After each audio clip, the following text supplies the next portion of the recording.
Good morning, everybody. Very warm welcome to Let's Talk Property, brought to you by Real Estate Investor and Elan. My name is Neil Peterson. I am the founder of Real Estate Investor, which is a digital platform for investors and also a digital magazine. I'm really honored to be your host today and really excited about this webinar that we're doing. Today is a very special webinar. This one is a very special series simply because we are broadcasting live from the Century City Virtual Conference Center. I mean, you must see the setup. It is unbelievable. It's fantastic being here, and it's wonderful to have such expert property experts and surrounded by all this wonderful knowledge. And so you're going to have a great time of learning about how to invest offshore. So if you want to find out how to invest offshore, you've come to the right place. It's Let's Talk Property. And without further ado, what I'm going to do is I want to introduce our main guest here. Now, let me tell you what. Our first gentleman over here, he's probably a property maestro. He's a property maestro in the South African development scene. He's got more than 40 years experience. He has affected the landscape of the Cape Town property landscape. It's unbelievable what he's done. I'm just so privileged and happy to be here today in this particular webinar. But also, I think what he's done offshore, and today we're talking about why now. Why now is the perfect time to invest in Portuguese real estate? And we're going to have this discussion. So, without further ado, I'm going to ask each of our panelists here today to introduce themselves. And the legendary John Rabie, welcome. It's absolutely such a pleasure to be here today. Please introduce yourself. I'm sure everybody knows you already, John. Thanks, Neil, and it's great to have you here in Century City with us at our virtual conference facility. And it's great. Our relationship goes back many, many years. It does. In fact, I think my first interview was in 2008. But just a quick, brief background. As Neil's alluded to, I've been in the property industry since 1978, where after I completed studying at UCT, University of Cape Town, I entered into let's call it the building industry, which was also very much part of my background. My father was in subcontractor business making windows, so we grew up going to look at the sites and a deep love for building, and at the same time, of course, the property side. So it's been a journey of 40 years, many highlights, many tough times, and I think, you know, if I had to try and encapsulate it and tell you each one, I will be here for ages. But I think more importantly, one or two specific highlights. The ones that come to mind, of course, are the ones where the biggest for me was the release of Nelson Mandela, the democratic election in our country. And that to me was this magnificent opportunity to start to work with the state, which we did very successfully in public-private partnerships, empowering people from disadvantaged communities, building formal housing for them, re-engineering the landscape, the urban planning to create mixed-use areas where everybody could live and work and play together. And isn't it ironical, post this COVID, how, again, there's a reset button for people to work close to their place of work and live in these urban environments which offer the ability to do everything that one wants to do instead of traveling long distances to your work and getting caught up in the traffic. And then finally, just briefly, was the purchase of Century City from Nedbank, the Robbie Property Group, in 2003, where we acquired 1.4 million square meters of bulk from Nedbank. And today we're down to our last 300,000 square meters, and we've really, in our view, built a beautiful model city here, very popular from a residential, from a commercial perspective, and just the living in an environment which offers you more than just living in a suburb. So, and then the move offshore to Lisbon and we'll get into why Lisbon and et cetera, it was very exciting. I traveled extensively around the world, and then the reasons why I chose Lisbon to invest. It wasn't just, let's go to Lisbon and let's start there. So we're going to get to that story, John. Yeah. I think it's a wonderful story too. Yeah. But thank you for the intro. I'm going to ask you a little bit more to elaborate just on some of your highlights in your career building up to Portugal, because today we're talking about offshore investment. It's Portugal.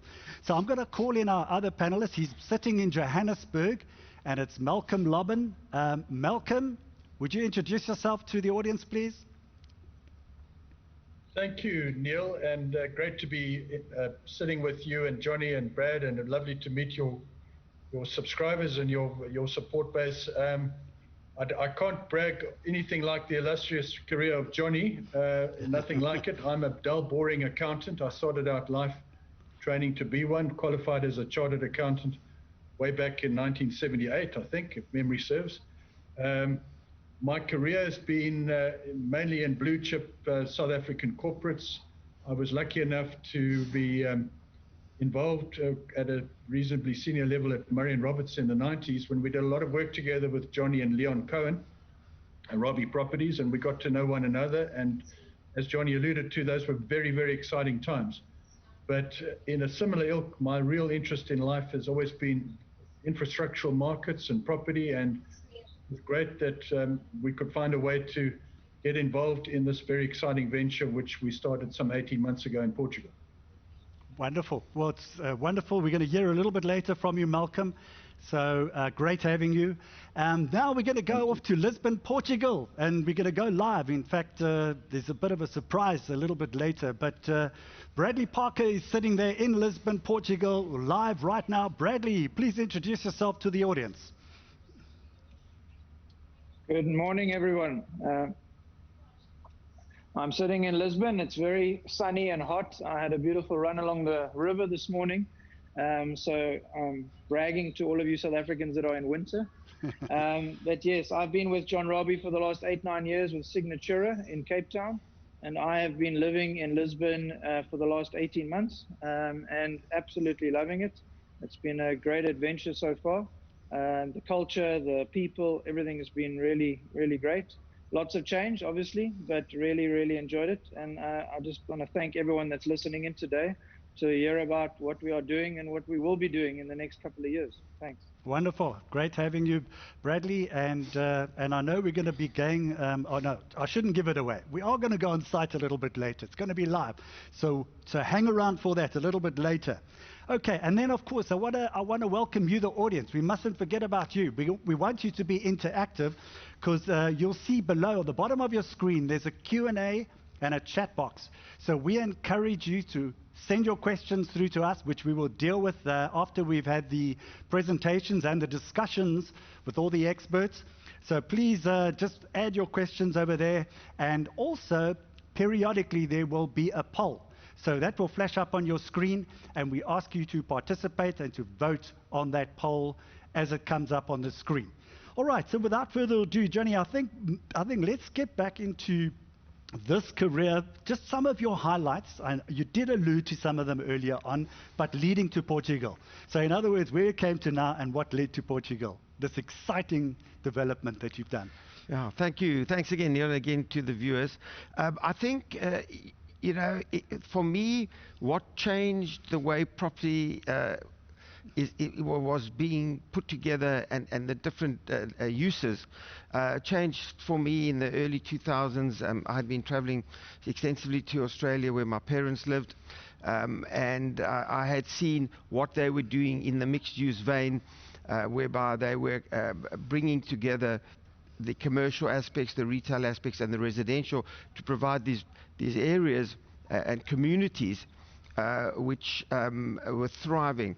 And then also on the hospitality side, they were building service apartments, which they were then back doubling up as let's call them hotels, but offering much more than a hotel, offering an apartment to live in, which had all the facilities of an apartment, but within the precinct of having the uses of the hotel at their disposal, with the swimming pools, the gyms, the spas, the food, etc., etc.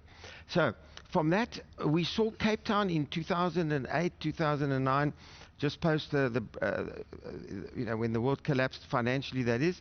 And on the recovery, we saw Cape Town start to change their urban planning scheme to allow for a different type of zoning, which then allowed for us to utilize within one building retail at the bottom, commercial retail, and then the apartments above, and all the facilities, the swimming pools, except in the gyms and the saunas within those precincts. So that became like the new urban norm for us, and we went on to do a few very successful projects in Cape Town with the major hotel groups, and some ourselves acting as the operators with a company called Neighbourhood. And traveling then to Europe, we started to see this type of trend evolving. And when I had a call from Newman Leash in 2017, who is our partner in Portugal, GMG Real Estate Group. They are a family office, asset manager, stroke, they've got the real estate arm. He said to me, had I ever been to Portugal? And I said, no. Portugal had never been on my agenda. And he convinced me, and I was there a month later.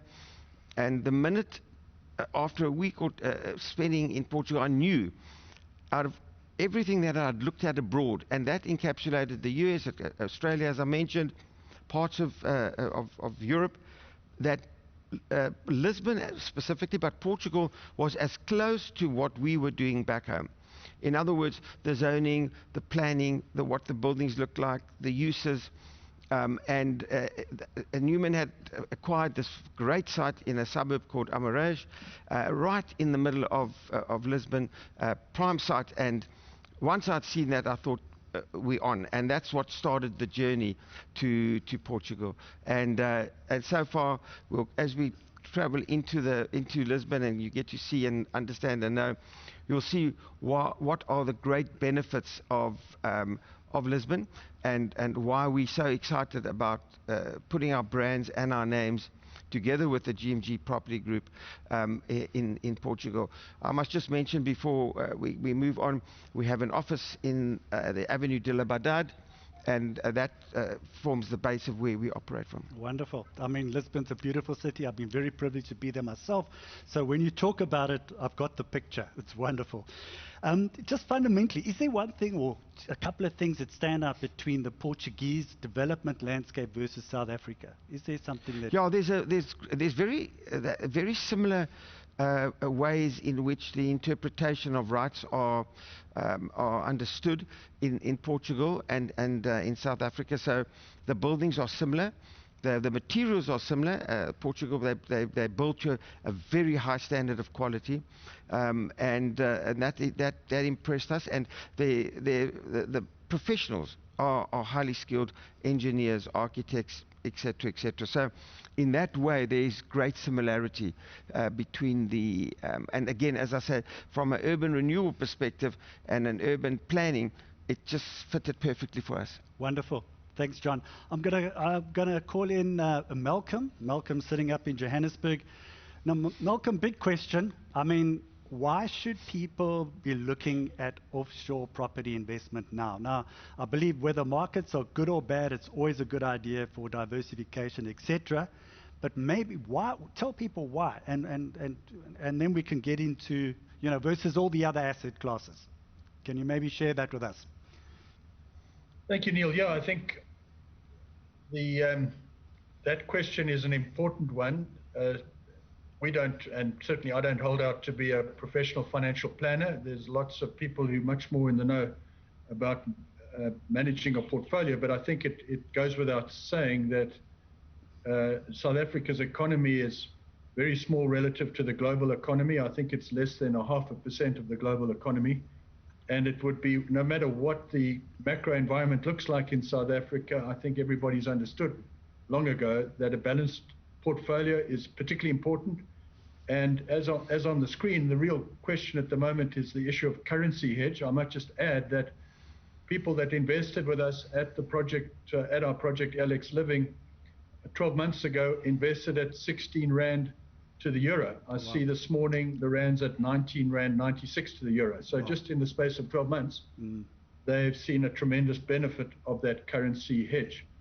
But sadly, right now, the question of offshore investment is sort of at the same level as the whole concern and outrage about corruption in our country. And I think we're seeing more and more high net worth South Africans and even those who actually have a more modest asset base looking to see how can I actually access this market.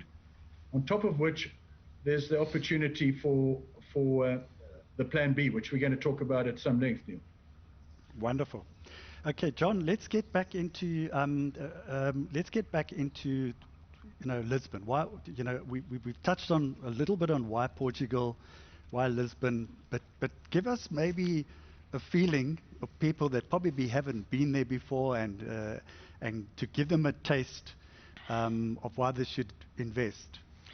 Okay, thanks again, Neil. Portugal is a country of around 9-10 million people. It has an outstanding quality of life. It's very peaceful. Crime is very, very little, if anything. It's a stable, well-run democracy. Its first world health and education systems are superb. The cost of living in Portugal is very similar to South Africa. It's not, they compare, if you had to look at between the two, very similar. The other thing is that the people of Portugal, the Portuguese themselves, are very friendly, and English is very widely spoken. So that's important. You have a very, very, very open, friendly society. And of course, Portugal itself is magnificent, beautiful countryside, fantastic beaches, and a very, very, very sunny climate. I think there's 300 out of the 365 days where Lisbon is sunny. So all of those make it a very, very attractive place, firstly to visit, and secondly to live in. We always said, why Lisbon? And again, why did we, after all the deep research that we had done over the many years, we also understood that Lisbon in 2012, and it was very important, received its chunk of EU money.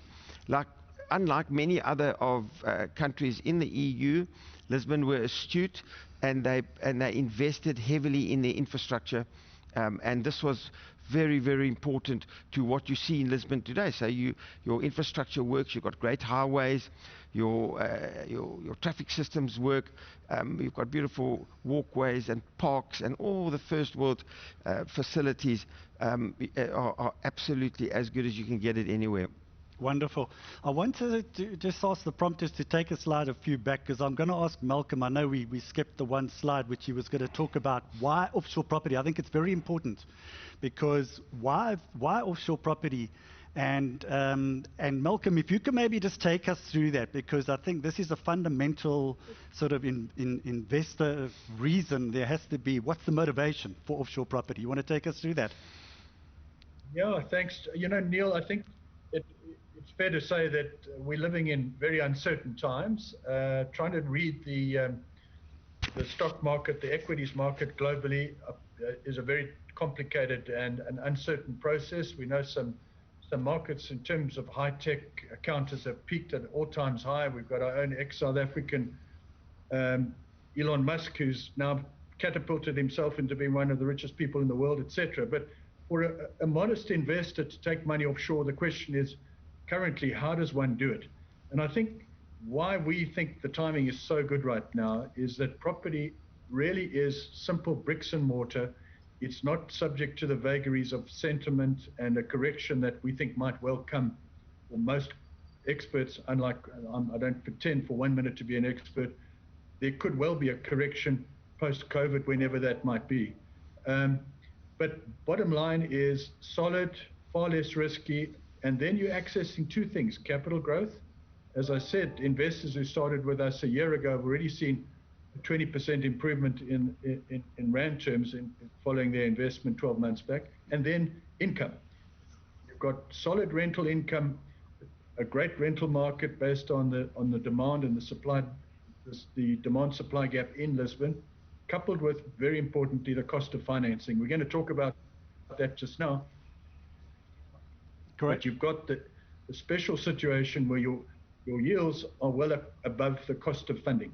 So we think all of that really adds up to a good investment. Yes, if you've got the personal need, the sort of emotional need to have an offshore property which you might want to use one day for a holiday home or permanent residence, you've got that too. But fundamentally, as an investor, we think property offshore, and particularly in Lisbon, is a great opportunity. Great stuff. Thanks, Malcolm. I want you to jump straight into, tell us about that new world development that is on offer. Let's get into that. So if we could just ask the prompters just to push that a couple of slides forward, please, to the new world development. So Malcolm, if you can take us through that.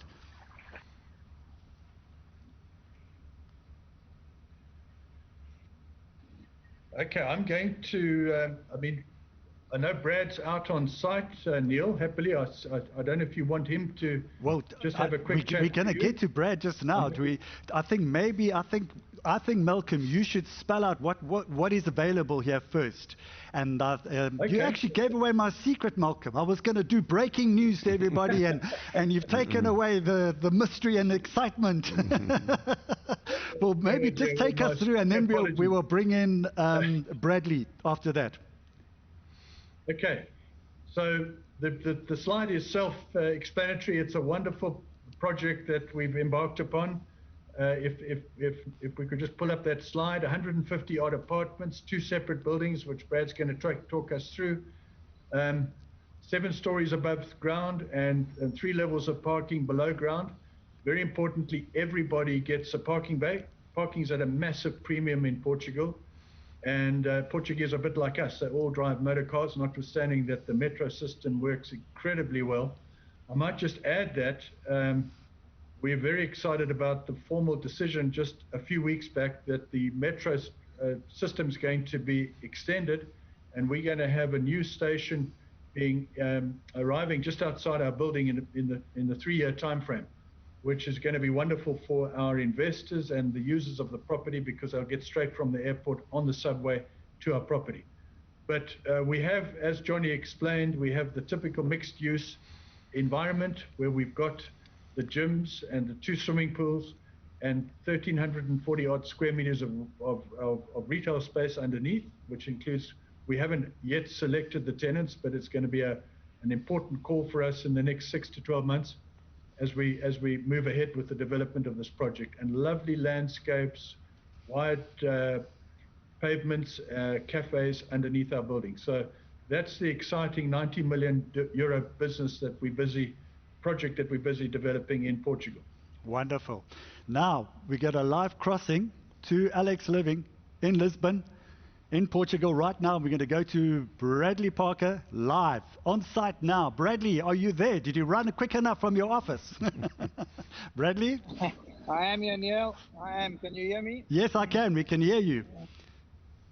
Great. I'm standing outside on the pavement. Right in front of us, you'll see a big signage board, Elshush Living, and then zooming back around, that's our marketing suites that we've built on site.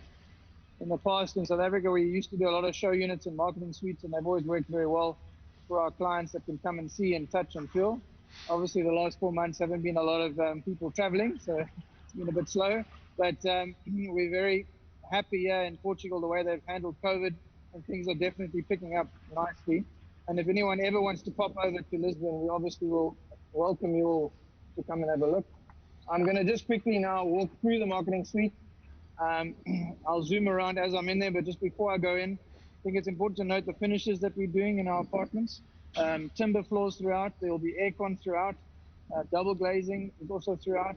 So it's a very high-end, I think Johnny mentioned it earlier, high-end quality, high-end finishes that we are giving all of our buyers. I'm just going to walk through. You'll see a mock-up kitchen that we put in. And then there's a mock-up bathroom that people can come and look and see and feel.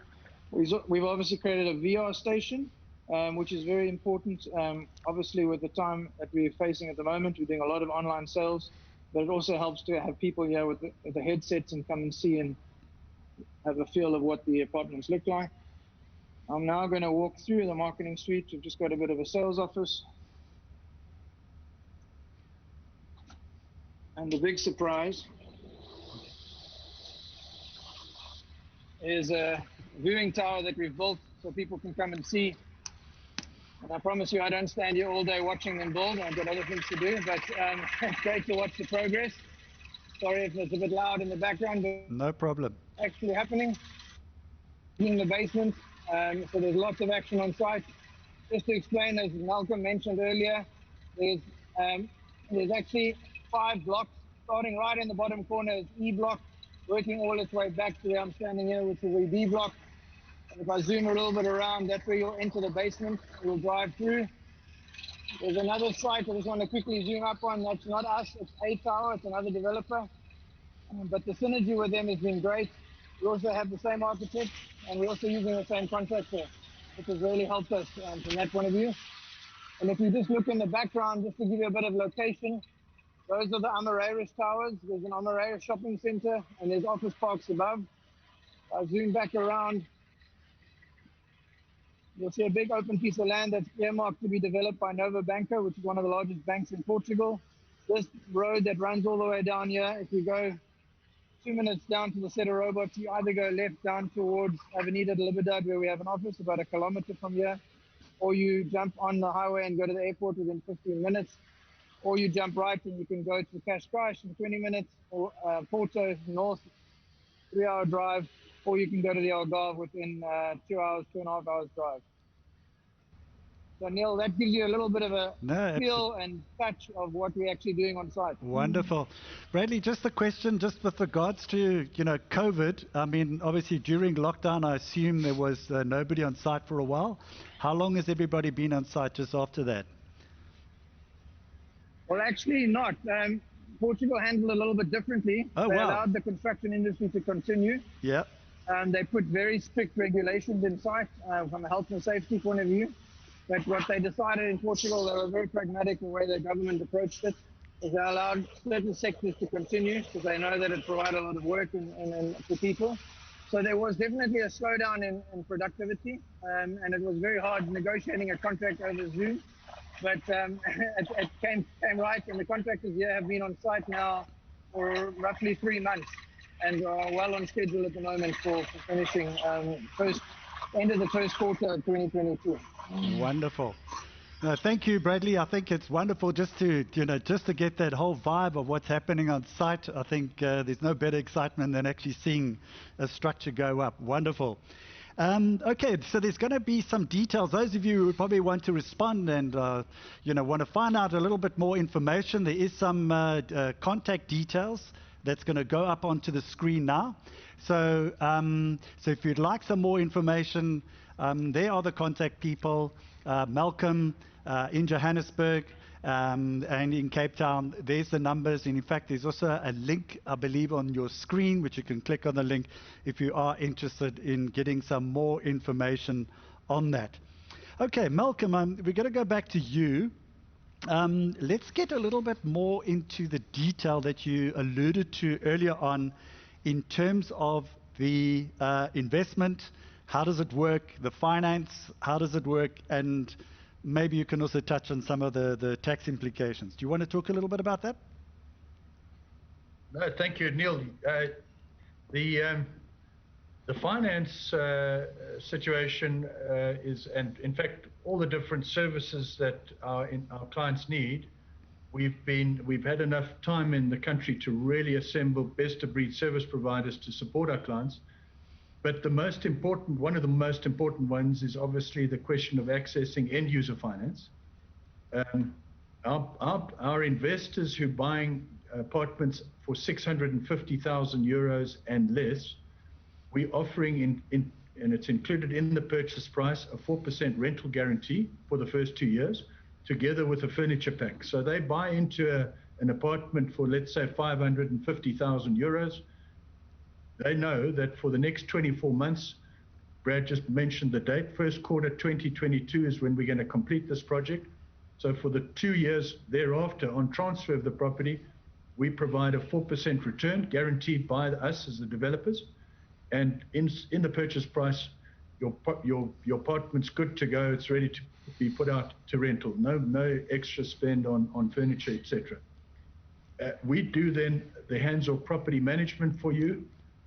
What really got us excited when we got going a little while back was the fact that end-user finance for foreigners is available at up to 75% right now. So foreigners and South Africans in particular can finance 75% of their purchase price from the banks. And as we speak, banks are in Europe, as many people will know, Neil, finance is exceptionally cheap. The floating rates are less than 0.9%, less than 90 basis points. So you can borrow money today at somewhere between 0.85 and 0.9% floating and 1% fixed. Obviously, we can't guarantee that that's going to be like that in perpetuity, but we don't see it changing anytime soon. On top of which, they offer long-term funding of up to 30 years. The only requirement is at the end of 30 years, you mustn't be more than 75 years old. So this makes for a very interesting play, and we are going to run through some more numbers shortly. Yes. But the financing, end-user financing, Johnny will tell us, when residential investment is all about making sure your income exceeds your cost of finance. In South Africa, over the last recent times, we've had the inverse relationship where rentals are actually below the cost of money. Of course, the interest rate now prime at 7%. That's sort of changing favorably. But when you're borrowing money at 1% and earning 4%, you quickly get to a leveraged yield of around 10%, which in euros, which is what's on offer right now in Lisbon. Unbelievable. I think, that 1% prime is unbelievable. So do you want to maybe take us down into the minimum in terms of South African rents? There we go. How does the investment work? Malcolm, you want to take us through that? I feel like I'm doing far too much talking here, Neil. No. Yeah, not at all. We're going to get Johnny in now. Johnny's getting excited. Yeah, so we've just been brainstorming amongst the 3 or 4 of us, the team, Brad and Alan and us back here in South Africa, about what we could really package for our South African clients. And a lot of the people, we've sold about 700 million rands worth of property at LX Living so far to South Africans, which has been a wonderful response. And I think a lot has to do with the Robbie factor and the history and reputation.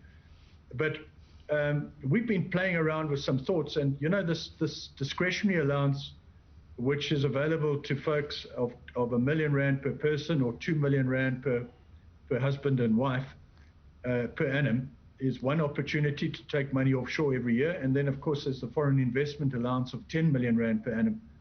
I think a lot of folks, and we believe a lot of folks, wouldn't have used up their discretionary allowance this year because they haven't been able to travel.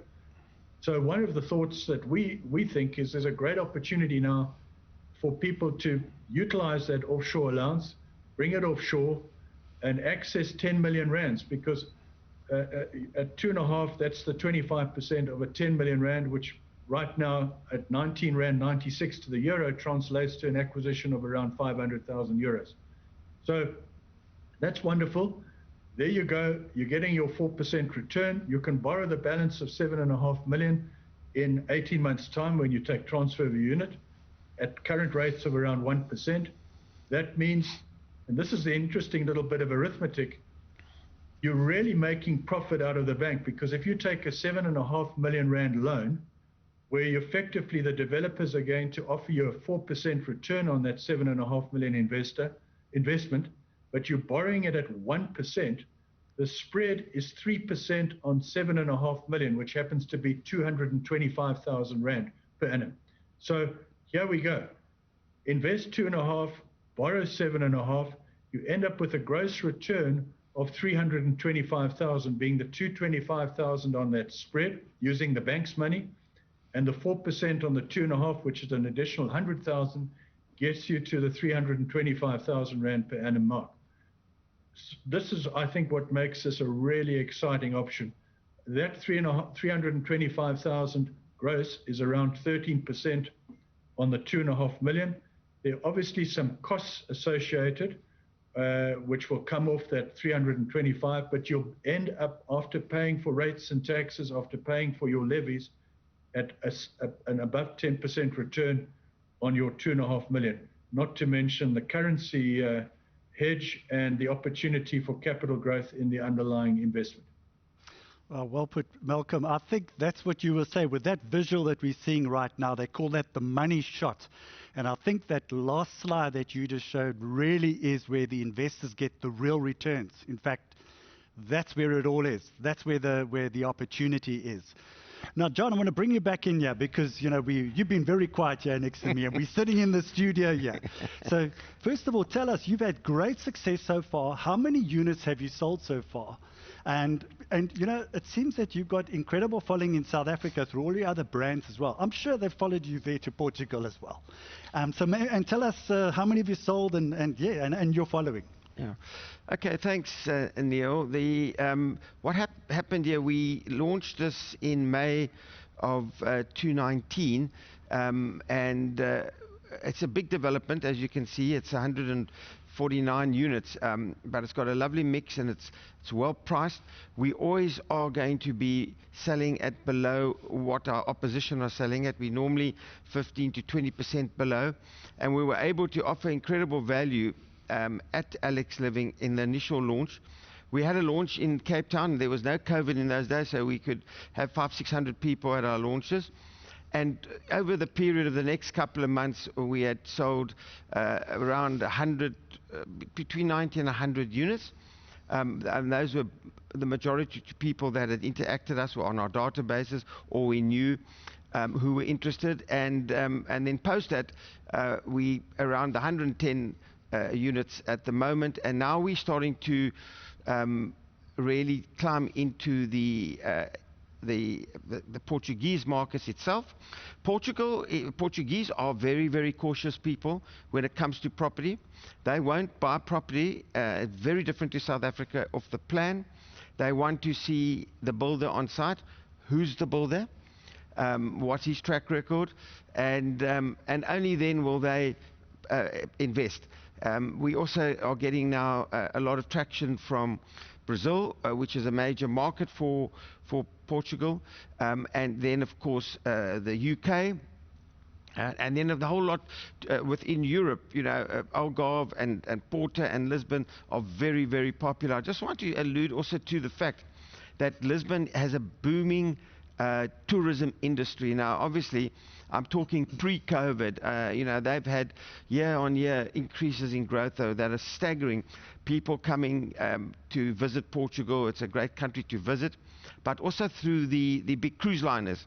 Now, obviously, what's happened now post-COVID, that's now quietened down. But as Portugal comes out of COVID and have come out very successfully, and according to the World Health Organization, Portugal has been a great success in its recovery. It's also now being accepted by Britain on part of the corridor that you can fly from the UK to Portugal, and you don't have to quarantine when you go back to the UK. Now, that's very, very important.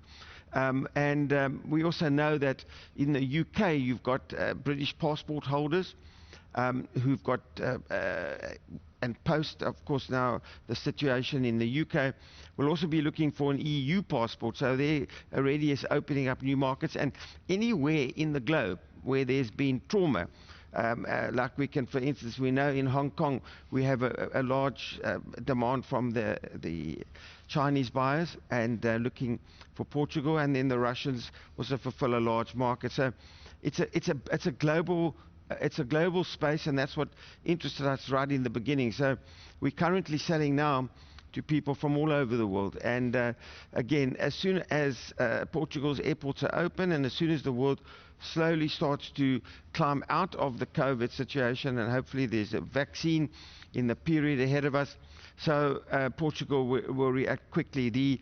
It was reported by Knights Frank, one of the leading brokerage houses in the world, that there are 4 cities in the world that are going to show positive growth post-COVID, and Lisbon is one of them. And that, again, is proper research which has been done. So we're very optimistic about what's going to take place in Lisbon post-COVID. I can allude to the fact that Portugal is one of the world's top destinations for retiring, very popular, especially amongst the French and the British. And Lisbon is a top 10 market in Europe in 2020, by the survey that was done by PricewaterhouseCoopers in terms of emerging trends in real estate. So it's got lots going for it. It's still very affordable compared to price-wise, compared to Europe, to Paris or to London or to in the major cities. It's cheaper. And again, these were the things that made us really excited that we could produce a value product. Wonderful. Thanks, John. Malcolm, I want to bring you in again. Can you tell us about the Golden Visa program? Because I know we've all heard a lot about it. Can you maybe tell us a little bit more? How does it work in practice? Thank you, Neil. I hope, are you guys hearing me loud and clear? It's yes, breaking up a bit my side. We can see you clearly, we can hear you clearly, and everybody else can also see you clearly and hear you clearly as well. Okay, great. The Golden Visa option is a very interesting one. It requires an investment of no less than 500,000 euros. So those folks who want a visa will need to bring fresh capital of no less than 500,000 euros into the country. You can gear on top of that, but you need to make sure that in order to be an applicant, you need to have brought that fresh capital into the country. What's very attractive about Portuguese Golden Visa program compared to many other countries, and if you take the likes of EB5 in the US, is that it's a very non-demanding process. You only have to be in Portugal 14 days every other year over the 5-year term. During that 5-year term, you're not committing to go and live there. That's why it's referred to as Plan B by many of our South African clients. It's not like I'm deciding now I'm immigrating, because for most of us, that's the last thing we want to do. We're only going to do that if it becomes absolutely essential. So this is almost like an insurance policy where over this 5-year period, you go through the motions, you spend 14 days there every other year, which is a great pleasure because you can incorporate a bit of a holiday. But from the beginning, you have access to 27 Schengen countries throughout Europe. So the day after you've made the investment of 500,000, you start the application process. That normally takes around 6 months, at which point you have an interim a visa, and you have that free access to Europe, which is wonderful for our folks. And one of the most important things is the access to the healthcare system and the educational system that this provides, particularly for children and grandchildren. It's a way to really ensure that in the future, an investor in the system has access to these facilities. Wonderful. So Malcolm, tell me, is Golden Visa the only option for people considering a move to Portugal? There are other options, Neil, but we have looked at the other options. We think this is the most, and it certainly history shows, of the 5 billion euros that's been invested in this country of Portugal since they brought the Golden Visa concept in. Most have come this way by investing 500,000 euros. The non-habitual residence program is something that is overlaid on top of the Golden Visa. It's not an alternative. And this kicks in. This is a very interesting opportunity for folks who eventually decide to go and live in Portugal, either now or in 5 years from now.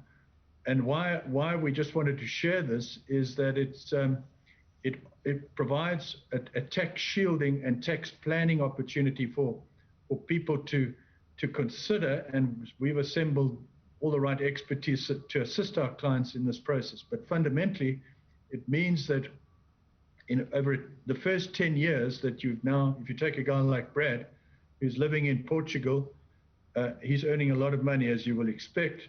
He wants to shield his income. This, Brad's shaking his head, so he's disagreeing with me. But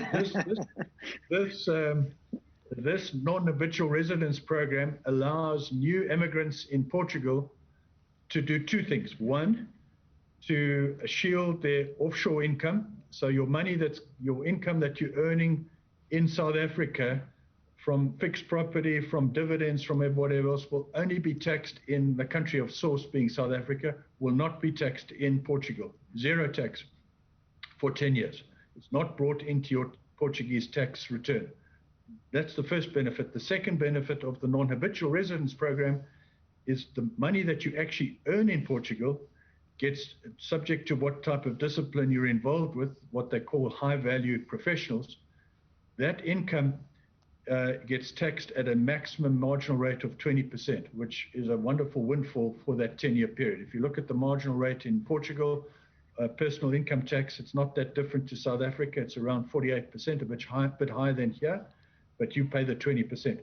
So this is another little add-on that's available to investors in Portugal who decide to eventually move and financially immigrate and move their tax resident status from South Africa into Portugal. We have the ability to sit down with folks who have interest in this concept and explore their particular needs and put both a short and long-term plan together for them to make sure that they leverage on this legitimate option. Wonderful. Thanks, Malcolm. I wasn't aware of that, and I'm sure a lot of investors weren't aware of that option as well. Okay, so moving on to John again. Now, John, a lot of people are probably sitting back and they're saying to you, okay, you're still in South Africa, obviously you're doing your developments. Is this just a once-off that you're going to do in Portugal, or are you going to do other ones? Because I think we have a little bit of breaking news. We've got, apparently, you've got other plans in Portugal as well. Okay, thanks, Neil. So maybe just share that with us, yeah. Thanks very much. Yes, so just on concluding on Alex Living, we've done, as Neil asked me the question, 110 out of 150 units, so there are still 40 units available, still very good units, whereby they are for sale, and we'll put on the screen our sales professionals that will be able to help you. So in the process of not, and we debated this at length, as we got to know, like one would do, how a city works. One issue that resonated with us was in Cape Town, we have a suburb, as a lot of people know, called Woodstock, which is in an urban renewal area which is being renewed. In Lisbon, there's an area called Mavila, and Mavila is plus minus 10 minutes from the CBD of Lisbon, and is in a renewal phase, and some very exciting possibilities have evolved there. And I've got just hot off the press our first aero shot of the development, and it's an existing building which we are combining with the new and the old. So that front part of the building has been there for 300 years. And we will be able to combine in our architecture the old and the new. It's an absolutely stunning building, and it's this particular site is on the River Tigris, which has also had major upgradings. It's got its own promenade, like we have Sea Point Promenade. They have the promenade that runs for kilometers all along the Tigris River with facilities for people to enjoy. And we will be releasing this in the early end of the year, early part of the new year. And we'll also be able to tell you that the prices will start from around the 230,000 euros. So we're providing a very affordable product, and there are a lot of reasons for that. But it's a very, very exciting project. So that's where we're going.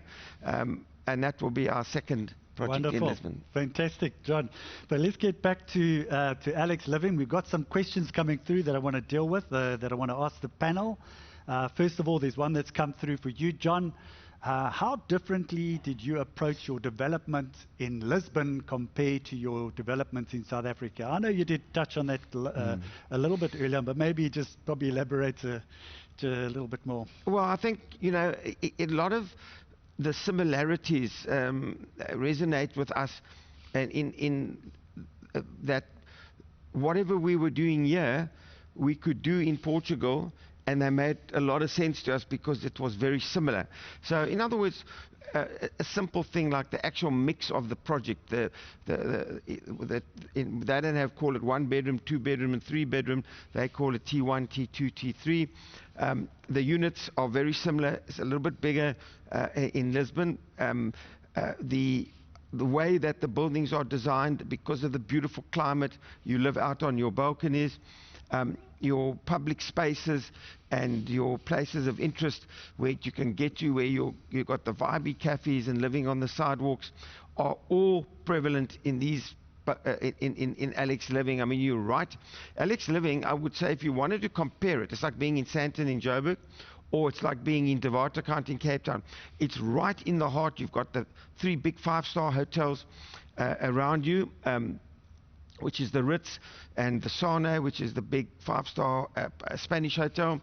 And if you look at that picture, this is probably the one that's going to give you your best idea. You can see the Avenue de la Liberdade on the left-hand side, which runs down to the Tigris River, which is in the distance, is the Champs-Élysées of Portugal. It's exactly the same. Double road on either side, beautiful gardens, beautiful walks. And from Alex Living down to there is 940 meters.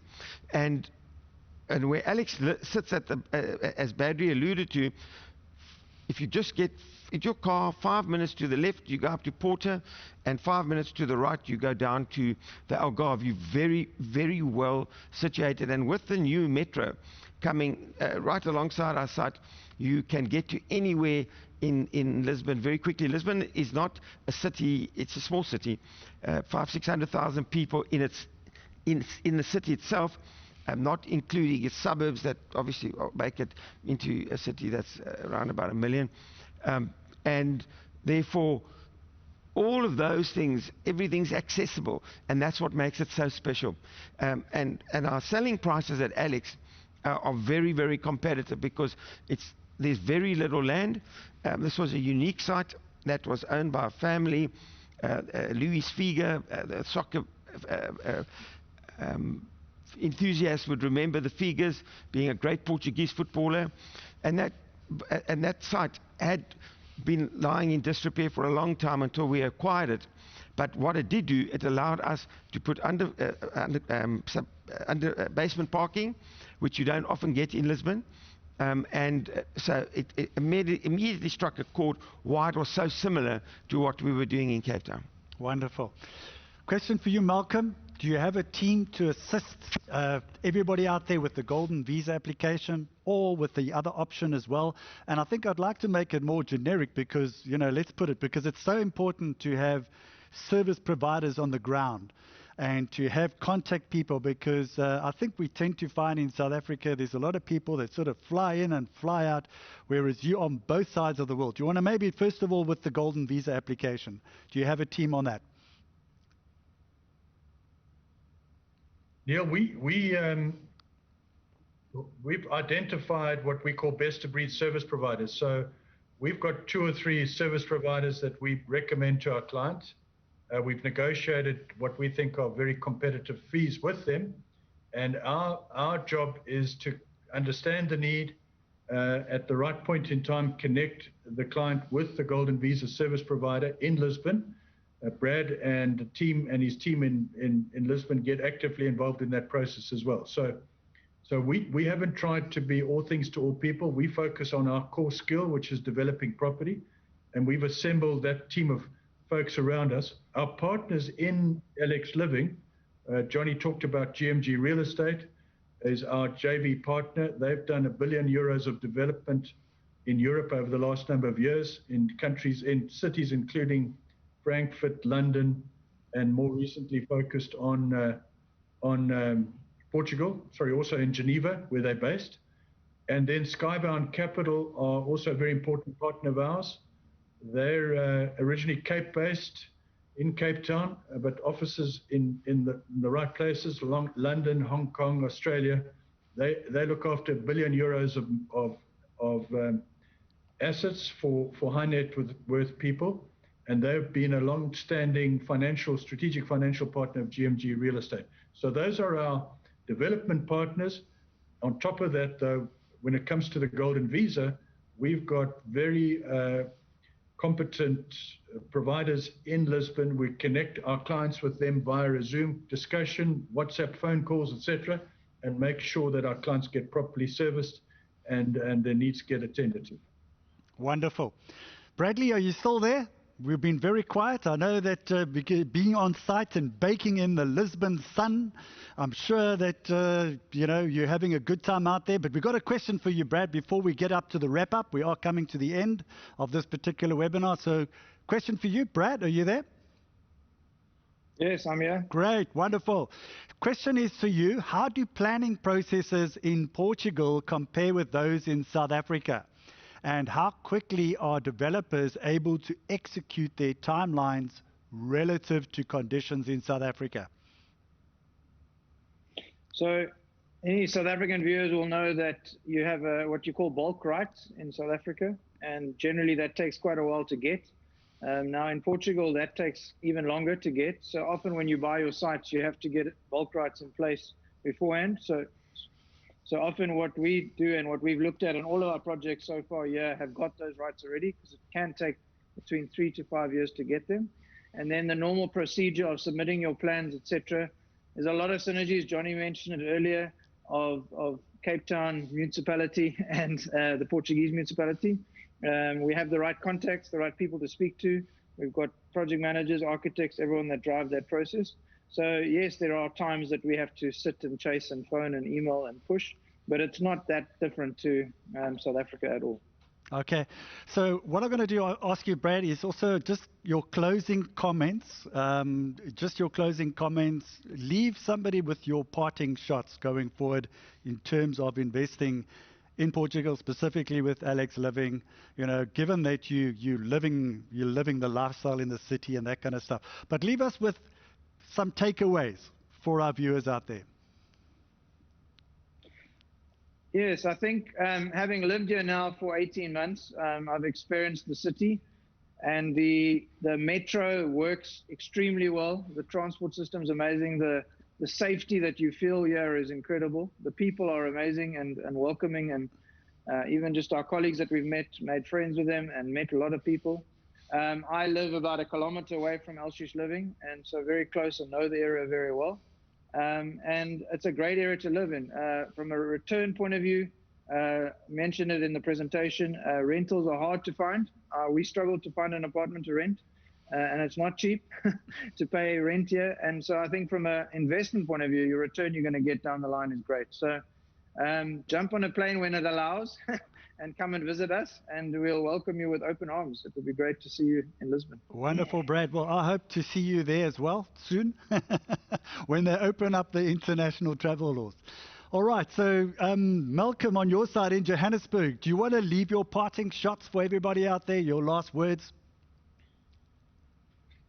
Yeah, Neil, I think what we don't want to for 1 minute think that we're that extra special, and it's a very competitive market that we always understand we operate in. I think what sets us apart from many options that are available to South Africans right now, which we see almost daily in the press, on Twitter, etc., within the media rather.